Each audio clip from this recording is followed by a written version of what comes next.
சிங்கம் புலி யானை கரடி எல்லாம் இருக்குன்னு சொன்னல, மொத்தமா ஆடுவோம் வேட்டை. அரசு பள்ளியில் பிற்போக்குத்தனமாக பேசிய மகாவிஷ்ணுவை சென்னை காவல்துறையினர் கைது செய்துள்ளனர். என்ன பங்காளி வெட்டுப்புலே, காளமாடு மாதிரி சீறி பாய்வியா, என்ன ஆச்சு? காளமாடு மாதிரி இருந்த என்ன கொழுப்பு அடக்கி வண்டி மாடு ஆகிட்டானுங்க. கைது செய்யப்பட்ட மகாவிஷ்ணுவிடம் ரகசிய இடத்தில் வைத்து விசாரணை நடத்த காவல்துறையினர் திட்டமிட்டிருப்பதாகவும் தகவல் வெளியாகி இருக்கிறது. சத்தம் போட்ட தூக்கி போட்டு ஒரே மிதி உடல் வேற குண்டானி வேற ஆயிடும். முன்னதாக அவர் சென்னை வந்தவுடன், ஆஸ்திரேலியாவிலிருந்து சென்னை வந்தவுடன் அமைச்சரை சந்தித்து உரிய விளக்கம் கொடுப்பேன் என்று மகாவிஷ்ணு கூறியிருந்த நிலையில் அவரை அதிரடியாக காவல்துறையினர் சென்னை விமான நிலையத்தில் வைத்தே கைது செய்து அழைத்துச் சென்றனர்.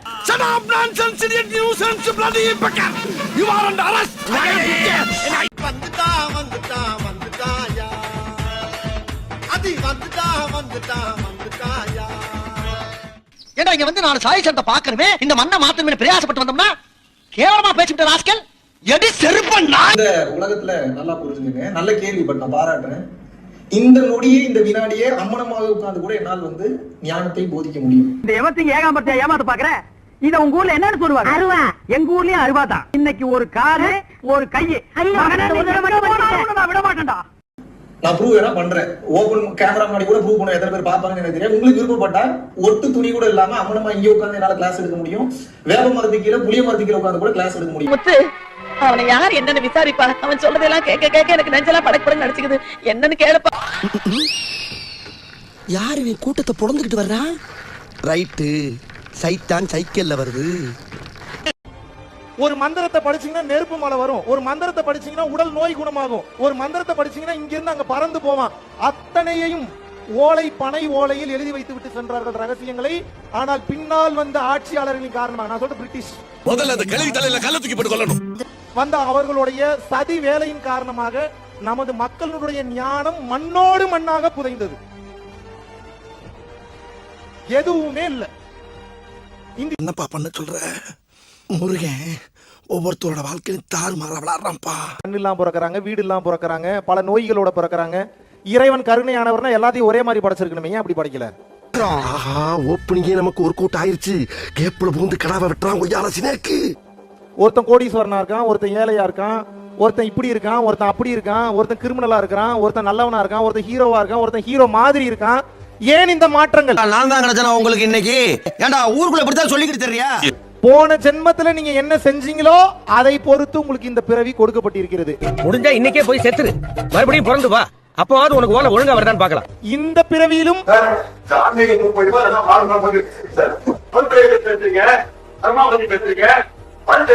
யார் சாமி எங்க வந்திருக்கான்? சார் உங்களோட பெயர் தெரிஞ்சுக்கலாமா? சார் நான் கேட்கறதுக்கு பதில் சொல்லுங்க. சார் நான் கேட்கறதுக்கு பதில் சொல்லுங்க. சார் நான் கேட்பதற்கு பதில் சொல்லுங்க. என்ன நினைச்சிட்டு இருக்க மனசுல? நீங்க என்ன நினைச்சிட்டு இருக்க? ஏன் இப்படி டென்ஷன் ஆவறீங்க? என்னது பண்ற பண்ணி ஏன் டென்ஷன் ஆறீங்க? என்ன கேக்குறீங்க நீங்க? சார் நீங்க ஒரு கேள்வி கேட்டீங்கன்னா நான் ஒரு கேள்வி கேட்பேன். நான் கேட்கறதுக்கு பதில் சொல்லுங்க. உங்களுடைய பெயர் என்ன? சார் உங்களுடைய பெயர் என்ன? Sir if you are asking me a question, I will ask a question. You should answer me. கொஞ்சம் ஓவரா தான் போயிட்டு இருக்க நீ. சார் உங்களுக்கு பதில் வேணும்னா நான் கேட்கிற கேள்விக்கு பதில் சொல்லுங்க. சார் தப்புன்னு நீங்க எப்படி சார் சொல்றீங்க? ஐயோ ஐயோ. தப்புன்னா நீங்க எதுக்கு என்ன பேச கூப்பிடுறீங்க? சார் தப்புன்னா நீங்க எதுக்கு என்ன பேச கூப்பிடுறீங்க? சார் தப்புன்னா நீங்க என்ன எதுக்கு பேச கூப்பிடுறீங்க? What is your problem? என்ன பேசணும்? ஒரு நிமிஷம், let me deal this. I am not angry. I am asking very clearly. See, I am very stable and asking. இந்த மாணவர்களுக்கு என்ன பேசணும் முதல்ல சொல்லுங்க முதல்ல. ஆஹா சூனா போனா ஒவ்வொருத்தர் இருக்க வேகத்தை கொத்தவனா அவன் அருமை வறுமைக்கு ஆபத்து வந்துரும் போட்டு இருக்கடா. ரொம்ப கவனமா டீல் பண்ணி ஆட்டத்தை கலைச்சற ராசா. என்ன பேசணும் நீங்க சொல்லுங்க. மறுபிறவியை பத்தி வேற யார் சொல்லி கொடுப்பா? மறுபிறவியை பத்தி வேற யார் சொல்லி கொடுப்பா? ஆன்மீகம்னா என்ன? ஆன்மீகம்னா என்ன? ஒரு நிமிஷம் மேடம், ஆன்மீகம் என்றால் என்ன? அரசு பள்ளியில ஆன்மீகம் பேசக்கூடாது யார் சொன்னது? ஏதாவது இருக்கா? லா இருக்கா? வந்ததுல இருந்து நான் பாத்துட்டு இருக்கேன், அடிக்கடி கலாட்டா பண்ணிட்டு இருக்கேன். பஞ்சாயத்து பேச நான் இருக்கேன், நீ யாரா குறுக்க பேசுறதுக்கு? அடிச்சா மீச பிச்சிட்டு போய் உட்கார்றா. எந்த லால இருக்கு அரசு பள்ளியில் ஆன்மீகம் பேசக்கூடாது? எந்த லா இருக்கு அரசு பள்ளியில் ஆன்மீகம் பேசக்கூடாது? எந்த லா இருக்கு? இந்தியன் கான்ஸ்டிடியூஷன் லா சொல்லுதா? ஆமா லா சொல்லுது. சிஇஓக்கு மேல நீங்க பெரிய அறிவு பெற்றவரா? உங்களுடைய முதன்மை கல்வி அலுவலருக்கு மேல நீங்க அறிவு பெற்றவரா? ஆல் ஆர் ஈக்குவல் தானே பேசிக்கிட்டு இருக்கேன். நீங்க எல்லாம் இந்தியாவின் எதிர்கால தூண்கள். What is your problem on that? If you have a problem, you should discuss with me very clearly in a manner way. There is a manner how to ask. There is a reason how to ask. பாவ புண்ணியத்தை பற்றி ஒருவனுக்கு போதிக்காமல் ஒருவனுக்கு வாழ்வியலை எப்படி போதிக்க முடியும்? இதெல்லாம் நம்ம கிட்ட வேண்டாம் மகனே. போ போடா. பாவ புண்ணியத்தை தெரிஞ்சுக்கணும்னா ஏகப்பட்ட பாவத்தை பண்ணுவான். எப்படி கத்துப்பான் வாழ்க்கையை பத்தி? நீங்க சொல்லி கொடுத்தீங்களா பாவ புண்ணியத்தை பத்தி?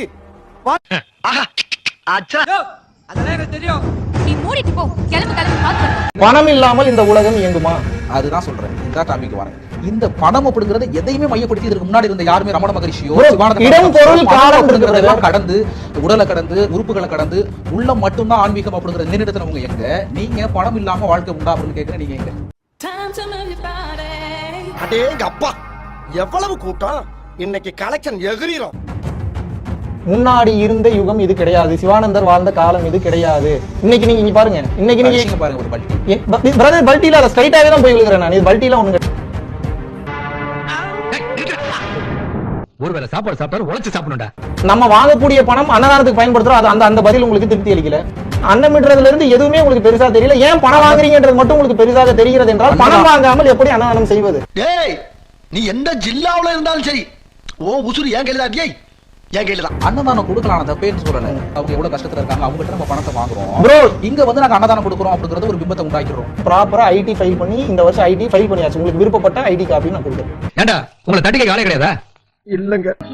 அப்ப கலந்து கொள்ளணும். தாராளமா டொனேஷன் கட்டணுமா? டொனேஷன் நிச்சயமாக கட்டணும். எவ்வளவு? 10,000 ரூபாய். 200 பேர் கலந்துட்டா 20 லட்சம் ரூபாய் வருது. 200 பேர் கலந்துட்டா சந்தோஷம் தானங்க. வாழ்த்துங்க. சரி ஒரு 100 பேர் வச்சு ஒரு 300 ஒரு 1000 கூட போன வாழ்த்துங்க. வருத்தப்படாதீங்க. ஒரு காலத்துல வருவாங்க. ஒரு 100 பேர் வச்சுக்கோ 10 லட்சம் ரூபாய் வருது. இவன்லாம் இப்பவே செத்தா மாதிரி இருக்கானே. செத்ததுக்கு அப்புறம் எப்படிடா இருப்பான்? என்ன ஹோட்டலுக்கு 1 லட்சம் ரூபாய் கொடுத்தாலும் சாப்பாடு 2 லட்சம் ரூபாய் கொடுத்தாலும் 7 லட்சம் ரூபாய் அப்படிங்கறது நீங்க ஃபுல்லா என்ன ஹோட்டலுக்கு 1 லட்சம் கொடுத்தாலும்ன்ற கேள்வி வர முடிந்தவர்கள் வருகிறார்கள். வராதவங்களுக்கு ஃப்ரீ கிளாஸ் எடுத்துட்டு இருக்காங்க. அது அப்பவே சொல்லிட்டேன். மறுபடியும் அதே பாயிண்ட்ல நீங்க முதலைக்கு பிறந்தவரை இத முதல்ல சொல்லப்படாதா? உனக்கு என்ன நினைக்கிறே? உன் மண்டைய உடைச்சு நான் மாவளுக்கு வைக்கல நிக்கிறேடா. கிளாஸ் எடுக்கிறோம். இப்போ உங்களுக்கு அந்த லிஸ்ட் வேணுமா? ஸ்டூடண்ட்ஸ் எல்லாத்துக்குமே ஃப்ரீ தான். அது போக அடல்ட்ஸா இருந்தாலும் முடியலன்னு சொன்னாங்க. எல்லாத்துக்குமே ஃப்ரீ தான். இல்லையே நம்ம நேத்து கூட நான் ஃபோன் கால் பண்ணேன். தஞ்சாவூர்ல இருந்து பேசுறேன் அப்படின்னு சொன்னேன். உங்களுக்கு கஷ்டப்படுறீங்களா கஷ்டப்பட மாட்டீங்களா அது எதுவுமே கேட்க மாட்டாங்க. ஓ நீங்க ஒரு அசிங்கமான கிராஸா? பேருக்கு நீங்க மகாவிஷ்ணு அப்படிங்கறது தான் வந்து அடையாளப்படுத்தப்பட்டிருக்கு. மகாவிஷ்ணு குருஜி மகாவிஷ்ணு அப்படிங்கிறது உங்களுடைய இயற்பெயரே மகாவிஷ்ணு தானா? இல்ல இதுக்காக நீங்க மாத்தி வச்சுக்கிட்டீங்களா? இல்ல இந்த கதையை சொல்லிடுறேன் நான். உங்களுக்கு தெரியாதுன்னு நினைக்கிறேன். எங்க அம்மா வந்து பிரெக்னெண்டா இருந்த அந்த டைம்ல ஒரு பெருமாள் கோயில் முன்னாடி ஏதோ உட்காந்து ஃபீல் பண்ணிட்டு இருந்தாங்க. அப்பா கூட ஏதோ சண்டை அப்படின்றதுனால உட்காந்து அப்படியே யோசிச்சுட்டு இருந்திருக்காங்க. ஒரு மூஞ்சி பார்த்தா அப்படி தெரியலையே. குடுகுடுப்புக்காரமா அந்த வழியில வந்து டிரான்ஸ்ஃபர் ஆகி போயிருக்காங்க. அப்பதான் ஏதோ வேலை முடிச்சுட்டு போகும்போது உனக்கு பிறக்க போற ஒரு ஆம்பளை பையன் தான் பிறப்பான். அவன் பிறந்தான் அப்படின்னா பெருமாள் அவதாரத்துல ஏதோ ஒரு பேர் ஒன்று வை. அப்படி ஆம்பளை பையன் தான் பிறந்தானா அடுத்த டைம் நான் பார்க்கும்போது என்ன பார்க்கும்போது எனக்கு ஒரு சேலை ஒன்று எடுத்து வரணும் சரியான்னு சொல்லி கேட்டாங்க. அந்த குடும்பத்திலே இவர் ஒருத்தர் தான் தப்பா பண்ணுறாரு. சரிம்மா வச்சு எங்கள் அம்மாவுக்கு இதெல்லாம் கொஞ்சம் நம்பிக்கை தான் சரின்னு சொல்லிட்டு அப்புறம் எங்கள் அப்பாட்ட வந்து சொல்லியிருக்காங்க. எங்கள் அப்பா சொன்னோன்னே அந்த மகாவிஷ்ணுவோட அவதாரத்தில் ஏதோ ஒரு அவதாரத்தில் வந்து வைக்கணும்னு அந்த நேம் சொன்னோன்னே சரி எதுக்கு அதை வைக்கணும் மகாவிஷ்ணுனே வச்சிருவோம்னு சொல்லிட்டு மகாவிஷ்ணுன்னு பேர் வச்சாங்க. ஸோ பிறக்கும் போதே எங்கள் அப்பா அம்மா அந்த அம்மா ஸ்கேன் பண்ணியிருக்காங்க. எனக்கு தெரியல அவங்க அப்படி சொன்னாங்க. எங்கள் அம்மா இது எனக்கு சொன்ன கதை. அதனால தான் மகாவிஷ்ணுன்னு பேர் வச்சாங்களா? ஓகே சரி உங்க அப்பா அம்மா உயிரோடு இருக்காங்களா? இல்லங்க செத்து போயிட்டாங்க. தப்பிச்சிட்டாங்க. யாராக இருந்தாலும் சரி வித்தின் 3 to 4 days அவங்க மீது ஒரு சிவியரான ஆக்ஷன் எடுக்கப்படும். ஆரம்பிக்கலாமா?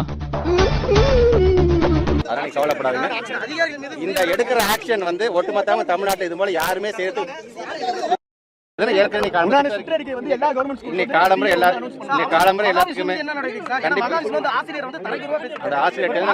ஆசிரியரை பார்க்க போறோம் நாங்க. அதனால எல்லாத்தையும் வர சொல்லியிருக்கிறேன். உங்களுடைய எல்லாருடைய உணர்வுகள் என்னவோ அதே உணர்வு தான் நம்முடைய மாண்பு தமிழ்நாட்டு முதலமைச்சருக்கும் பள்ளிக்கல்வித்துறைக்கும் இருக்கின்றது. சின்ன பிள்ளைத்தனமா இருக்கு. இனி இது வராத விஷயத்தில் நாங்க இப்ப எடுக்க போற ஆக்ஷன் ஒட்டுமொத்தமாக தமிழ்நாடு முழுவதும் எல்லாத்துக்குமே இது மிகப்பெரிய ஒரு பாடமாக இருக்கும் என்பதை நான் தெரிவிச்சுக்கிறேன். தயவு செய்து நீங்க பள்ளிக்கூடத்துக்கு முன்னாடி இருக்க வேணாம். உங்க உணர்வுகளை மதிப்பளிச்சு உங்க உணர்வுக்கு என்ன தேவையோ அதை கண்டிப்பாக நாங்க செய்வோம். இது என்னடா புது பொருளியா இருக்கு? ஐயோ புதுசு புதுசா கிளப்பி விடுறாங்களே. பார்த்தேன் வீடியோவும் பார்த்தேன். அதை நமக்கு விளக்கம் கேட்டிருக்கோம். அது நம்ம இதெல்லாம் தேவையில்லாத இது என்ன மாதிரியான கல்ச்சர் இதில் ஆசிரியர்களை கொண்டாட வேண்டியது தான். நாங்கள் கொண்டாடுறது மாதிரி யாரும் கொண்டாடுறதில்ல. ஆசிரியர் தினமாக இருந்தாலும் சரி ஒவ்வொரு முறையும் ஒவ்வொரு பள்ளிக்கூடத்துக்கு போகும்போது துறையினோட அமைச்சராக நானே வந்து ஒரு தலைமை ஆசிரியர் இருக்கேன் நான் அமர மாட்டேன். ஏன் டீச்சர்ஸோட சேர்ல கூட நான் உட்கார மாட்டேன். ஸ்டூடெண்ட்ஸ் உட்காந்து எல்லாத்துக்குமே தெரிஞ்சதான். ஆனால் இது என்ன மாதிரியான கல்ச்சர் இதில் போய் அவங்களுடைய பாதத்தை கழுவுதெல்லாம் வன்மையாக கண்டிக்கக்கூடியது. இனி இது போன்று நடக்காத வண்ணம் என்ன மாதிரியான சர்க்குலர் கொடுக்கணும் கண்டிப்பாக நான் கொடுப்பேன். கேடு கேட்ட கேரக்டர் ஊடு கட்டி அடிக்கலாம் வாங்கடா.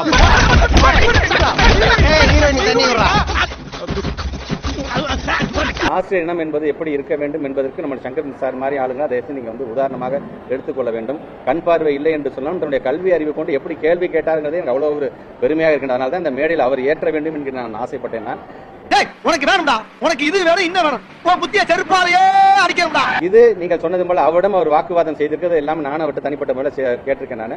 பட் அவர் அது சார்ந்து அதுக்கான கம்ப்ளைண்ட் கொடுக்கறதும் கொடுக்காது அவருடைய விஷயம், அது அவருடைய இஷ்டம் என்று சொன்னாலும் என்ன பண்ணணும். எங்களை பொறுத்தவரைக்கும் இந்த காணொலியின் மூலமாக பார்த்ததை வைத்துக் கொண்டு கண்டிப்பாக அவர் மீது அந்த மகாவிஷ்ணு என்று சொல்லக்கூடிய அந்த நபர் மீது கண்டிப்பாக உரிய நடவடிக்கை எடுக்க வேண்டும் என்பதுதான் துறை அமைச்சர். ஏன்னா இது ஏன் பிரமிசஸ், ஏன் ஏரியாவுக்கு நீ வந்து நீ பேசி போயிருக்க, என்னோட ஆசிரியர் நீ வந்து அவமானப்படுத்திட்டு போயிருக்கிற. அதனால ஒன்னு நான் அவ்வளவு சீக்கிரம் நான் சும்மா விட மாட்டேன் என்பதை இந்த நேரத்தில் அடுத்த திட்டமாக தெரிவித்துக் கொள்கிறேன். தமிழ்நாடு என் பின்னாடி இருக்கு, அவன் எங்க இருந்தாலும் அவனை கொண்டு வந்து முன்னாடி நிறுத்துறது ஏன் பொறுப்பு.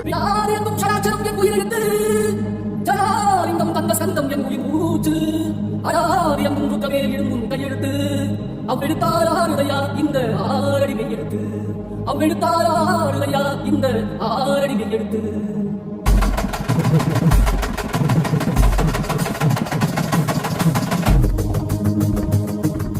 இந்த வீடியோ உங்களுக்கு பிடிச்சிருந்தா கண்டிப்பா லைக் பண்ண மறக்காதீங்க. அப்படியே உங்க நண்பர்களுக்கும் ஷேர் பண்ணுங்க. நீங்க பண்ற ஒவ்வொரு லைக்கும் தான் இந்த வீடியோவை மற்ற நண்பர்களுக்கும் கொண்டு போய் சேர்க்கும். மறக்காம சப்ஸ்கிரைப் பண்ணுங்க. உங்க கருத்துக்களையும் கமெண்ட் பாக்ஸ்ல பதிவு பண்ணுங்க.